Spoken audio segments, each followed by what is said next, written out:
अब बाबर आजम की परफॉर्मेंस पर हमने बात की है, जिस तरह की परफॉर्मेंसेस बाबर आजम दे रहे हैं थ्रू आउट द टूर्नामेंट, हमने देखा है कि उन्होंने बहुत ज़्यादा इन्हेंस की अपनी परफॉर्मेंस, इंप्रूव किया है अपने बैटिंग स्टाइल को, बैटिंग टेक्निक को, स्ट्राइक रेट को भी चले आप किसी हद तक आप कह सकते हैं कि उन्होंने बेहतर किया है। और ये गुज़श्ता मैच में उन्होंने करके दिखाया है, बताया है कि जनाब मेरे बल्ले से रन्स उगलना शुरू हो गए, मेरी फॉर्म वापस आ गई है। क्या इसको हम कह सकते हैं कि फॉर्म वापस आ गई? इसी पे बात करते हैं। इरफान जहीर साहब ने ज्वाइन कर लिया। जी जी हमजा, बिल्कुल हमजा, आप सही कह रहे हैं। ये बात तो बिल्कुल हम कर सकते हैं कि बाबर आजम के बल्ले से रन आ गए, बट वो 3-4 पॉइंट्स है जो मैं इस पे कहना चाहूंगा। नंबर 1 ये कि बाबर आजम को जब ये सारी दुनिया कहती रही, पूरा पाकिस्तान कहता रहा कि आपने अब जो मॉडर्न डे क्रिकेट है इस इंटेंट के साथ खेलनी है, तो बाबर आजम ने 3 या 4 साल क्यों लगाए इस इंटेंट पे आने के लिए।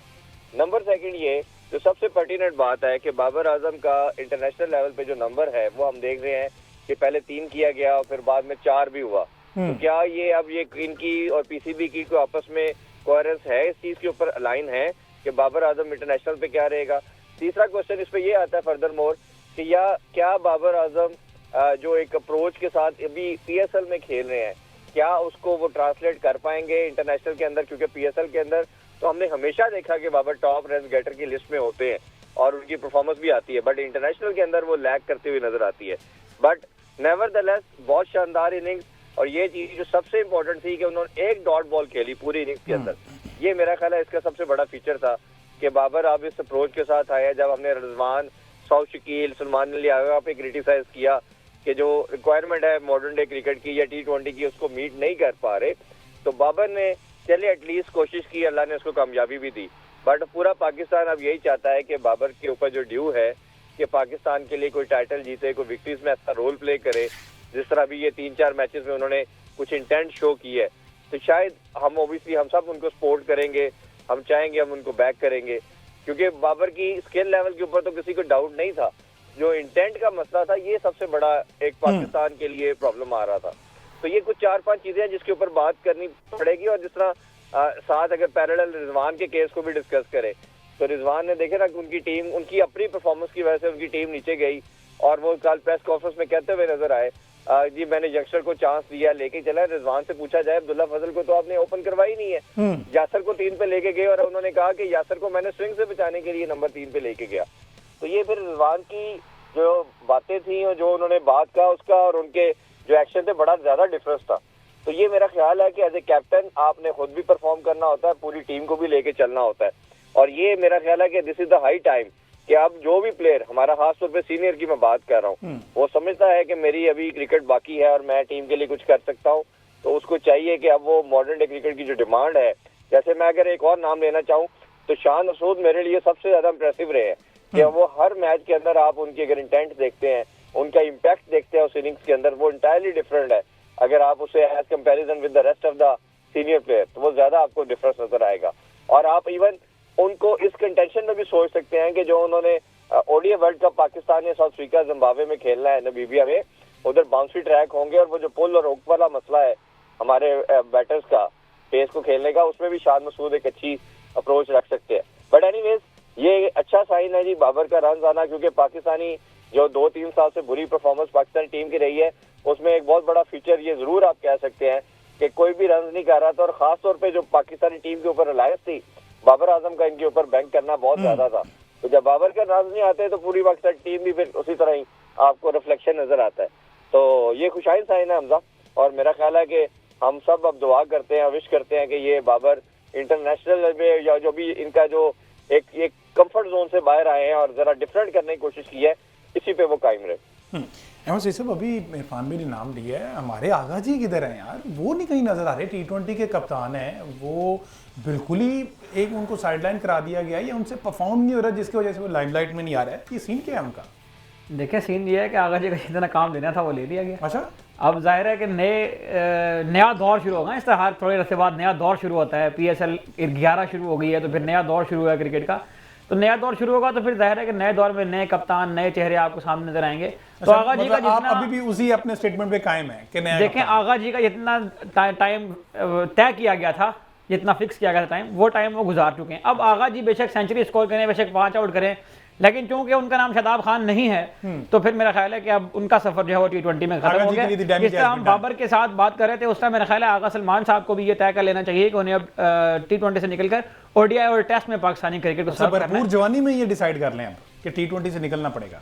देखिए उनका जो स्टाइल ऑफ प्ले है वो भी मुझे लगता है कि यही है, और वो जिस तरह से पाकिस्तान को सर्व कर सकते हैं अपने फुल पोटेंशियल पे जाके ODI और टेस्ट के अंदर, तो ये प्लेयर को खुद डिसाइड करना होता है किसी एक टाइम के ऊपर आके, और it is the right time मेरा ख्याल है बाबर के लिए भी और सलमान आगा के लिए भी कि इन दोनों प्लेयर्स को डिसाइड करना चाहिए कि अगर वो लंबा खेलना चाहते हैं और पाकिस्तान को सर्व करने की प्रायोरिटी बनाकर खेलना चाहते हैं तो उन्हें ODI और टेस्ट क्रिकेट तक अपने आप को लिमिट कर लेना चाहिए। PSL खेलें, अच्छी बात है, एक अच्छा टूर्नामेंट है, उसमें आए इन्वॉल्व हों, जो इसके सारे फ़वाइद और समरात हैं वो समेटें, और उसके बाद जो है वो अब क्योंकि अगला वर्ल्ड कप भी हमने 2027 का 50 ओवर खेलना है, तो मुझे लगता है कि अभी से उसकी तैयारी शुरू होगी तो बात चलेगा। वैसे हम हर दफ़ा ये कहते हैं कि 6 महीने पहले हमने टूर्नामेंट शुरू कर दिया है, लेकिन खेलते फिर हर दफ़ा हम T20 आई हैं। तो मुझे लगता है कि ज़रा T20 सेंट्रिक अप्रोच से निकलकर अब पाकिस्तान क्रिकेट को एज ए होल और इन प्लेयर्स को भी अपने आप को ये बावर करवाना होगा अपने जहन में कि इनको पाकिस्तान के लिए अब ODI के लिए तैयारी करनी है।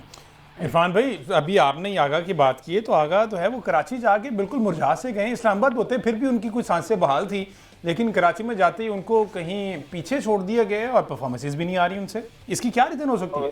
Hamza, on the lighter note, Lahore में कौन से टार्जन थे वो?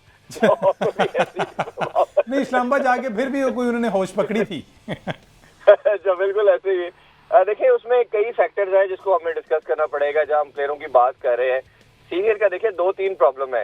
एक तो मैं हमजा, इन पे मेरा जो सबसे ज्यादा गिला रहा है हमारे सीनियर प्लेयरों के साथ वो यही था कि इनके इंटेंट के ऊपर हम बात करते आए। दूसरा हमें ये भी बहुत ज्यादा नजर आया कि इन्होंने सिस्टम में बच्चों को भी डेवलप नहीं किया। ये जिससे मेरा बहुत ज्यादा तमाम हमारे सीनियर जो है और जितने भी कैप्टन बने हैं ये रहा है। और फिर कुदरत का निजाम भी आता है ना, जब आप बच्चों की जगह पे अपनी जगह पे डोमिनेंस रखते हैं और उनको आगे नहीं आने देते। जैसे साउथ शकील की मैंने शायद लास्ट शो में आपकी बात की थी, वो किस तरह की परफॉर्मेंस दे रहे हैं, रिजवान कैसी परफॉर्मेंस दे रहे हैं, आगा की कैसी परफॉर्मेंस है, नंबर नहीं छोड़ना, ओपनिंग स्लॉट है तो नहीं छोड़ना, 3 है तो नहीं छोड़ना। तो ये अब इस तरह की चीजें करेंगे तो कुदरत का निजाम भी तो आप पे कहीं ना कहीं आएगा है ना जी। वो हर दफा तो नहीं आपके फ्लूक लगेंगे और आप कहेंगे जी मैं रन भी सबसे ज्यादा मेरे ही हों और मैं ही नजर आऊं हर जगह पे आपको। तो ये मेरा ख्याल है वो भी एक अलमिया। और दूसरी अच्छी चीज पहली दफा ये हो रहा है इस PSL में कि आपको वो यंगस्टर नजर आ रहे हैं जो पिछले कई सालों से हमें परफॉर्मेंस देते हुए नजर नहीं आ रहे थे। एकदम से 4-5 नाम सामने आ गया। सबीर मनास है, माज सदाकत है, अरफान मनास, उन्हीं के भाई शानदार परफॉर्मेंस दे रहे हैं। शामिल ने भी शुरू में अच्छी बारी ली, अब्दुल्ला फजल का टैलेंट नजर आ रहा है। तो ये बहुत बहुत कम हुआ है कि आपको 5-6 प्लेयर, हाँ जी ये बच्चे मौजूद है। फरहान यूसुफ का नाम मैं मिस कर रहा हूँ, फरहान यूसुफ की परफॉर्मेंस आपके सामने है, तगड़ा फील्डर है और बैटिंग भी शानदार करता है मिडिल ऑर्डर में आके।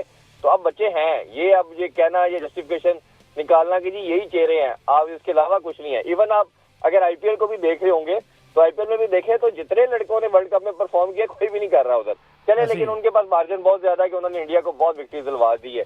वो नहीं भी करेंगे तो उनके साल डेढ़ मेरा ख्याल है अवाम नाराज नहीं होगी। हमारा तो उल्टा गिला था ना कि ना इंटरनेशनल में परफॉर्मेंस, ना इवन डोमेस्टिक में परफॉर्मेंस, डोमेस्टिक तो खैर खेलनी नहीं, ना PSL में परफॉर्मेंस, और कहना कि मुझे ही रखना है और कहते हैं कोई बात नहीं फैंस राजी हो जाएंगे, मसला कोई नहीं है। तो ये आप पाकिस्तान की टीम है भाई, किसी के घर की या मोहल्ले की टीम तो है नहीं है। तो आगा ने जो बात की है 2 दिन पहले कि मैं T20 पे फोकस करूंगा, ODI पे करूंगा, मेरा ख्याल है कि ये इसके अंदर मैसेज भी है जो शायद उनको बोर्ड की तरफ से मिला है कि भाईजान बस कर दो और यही करो जो तनु करने की जरूरत है कि आप लंबा फॉर्मेट खेलें, इसमें जान छोड़ दें आप। और ये मेरा ख्याल है उनके लिए ज्यादा जरूरी है। पाकिस्तान के लिए तो हम बात कर रहे हैं ना जी, जरूरी है उनके कैरियर के लिए और ये उनकी लंबे कैरियर के लिए बहुत जरूरी है कि वो फॉर्मेट पकड़े जिसमें वो हासिल कर सकते हैं। इसकी बहुत ज्यादा एग्जांपल है। अभी इस टाइम राइट नाउ दुनिया का सबसे बड़ा प्लेयर जो रूट है, स्टीवन स्मिथ है, क्या वो तीनों फॉर्मेट खेल रहे हैं? आपको जवाब मिल जाएगा। ठीक है, विराट कोहली ने पूरे 15 साल के जो 1.5 ईयर का डेकेड है, 15 ईयर का जो स्पैन है, सबसे ज्यादा कामयाबियां हासिल की है। क्या वो तीनों फॉर्मेट खेल रहा है? एक खेल रहा है जी वो। इसमें कोई नाराजगी, कोई परेशानी की बात नहीं है। ये सेट है ना जी, मैं ड्रॉप हो गया या मैंने छोड़ दी तो क्यामत आ जाएगी, ना क्यामत आनी है ना क्रिकेट रुकनी है आप। लेकिन पाकिस्तान या कंट्री को पहले प्रायोरिटी रखती। और मैं हमेशा ये बात करता हूँ कि ये जो हमारे सिलेक्टर्स हैं या स्टेक होल्डर हैं जो हेल्म ऑफ अफेयर में बैठे हैं, इनकी ये रियलाइजेशन है, ये बड़े नामों के डर से निकले। ये कि इन्होंने अपने ऊपर एक सवार किया हुआ है, वो ऐसे कर दिया तो कैसे होगा, ये निकलागा। तो ये हमजा मैं आपको बड़ी ऑनेस्टली बता रहा हूँ, मैं अपना जो 8-10 साल का ये जर्नलिज्म का एक्सपीरियंस है बता रहा हूँ, ये जितने हमारे सौदे पे लोग आते हैं ना, ये मीडिया को फॉलो करते हैं, ये पॉपुलर डिसीजन पे चलते हैं। इवन आपके चेयरमैन ये काम करते हैं, अच्छा जी इसको कप्तान बनाना है, अच्छा फॉलोइंग किसकी ज्यादा है, अच्छा इसकी फॉलोइंग ज्यादा है, चले इसको बना देते। बाबर कैसे बन गया था दोबारा कप्तान 2024 के वर्ल्ड कप से पहले? सवाल ही नहीं पैदा होता। बताया गया चेयरमैन साहब को जी बड़ी व्यूअरशिप पाकिस्तान में सबसे ज्यादा ये फेमस है, इसी को बनाए, सारे अवाम आपको बल्ले बल्ले करेगी, तो वो बना दिया गया। ये कुछ खास रियलिटीज है जिसको एक्सेप्ट करने की जरूरत है। तो अब आपने आगे बढ़ना है, पास को भूलना पड़ेगा, सख्त डिसीजन लेने पड़ेंगे, अपने आप को इस चीज से बाहर लेके आना पड़ेगा कि पाकिस्तान के लिए जो चीज मैयर, जो स्टेप्स लेने हैं वो ले।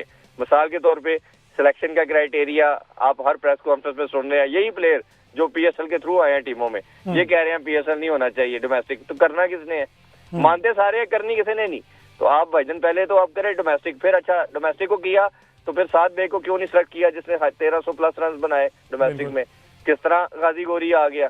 अच्छा 1-2 मैचेस के ऊपर आप हुरैरा को कैसे बाहर कर सकते हैं? फिर आपने अगर करना था सिलेक्ट तो जान वैसा आया तो हुरैरा को 4-6 मैच देते तो सही। आसिफ अफरीदी को 39 साल की एज में आपने डेब्यू करा दिया, वो 6 आउट करता है, डिसेंट परफॉर्मेंस देता है, आपने उसको फिर दोबारा ड्रॉप कर दिया। तो कोई तो अपनी आप क्राइटेरिया, कोई जस्टिफिकेशन, को प्लान रखें। और हवा में आप तीर चलाई जा रहे हैं, ठीक है चल गया लग गया, ठीक है नहीं लगा ना लगा। ये दुनिया में ऐसे कोई होता है कि आप हर सीरीज के अंदर हर टूर के ऊपर 6-6 7-7 चेंजिंग करते हैं? जब हम चेंजिंग की बात करते हैं कि बच्चों को लंबा रन दे जितना आपने सीनियर को दिया है, आप 1-1 2-2 मैचेस के बाद बाहर कर देते हैं। तो आप ये मजाक किसके साथ कर रहे हैं, किसको बेवकूफ बना रहे हैं? तो ये कुछ ऐसी चीजें हैं जिसपे मेरा ख्याल है कोई, अगर हम ये जर्नलिस्ट लोग इतनी सेंस रखते हैं तो अच्छा, मैं तो बार-बार कहता हूं बात आप कर रहे हैं बड़े लोग होंगे।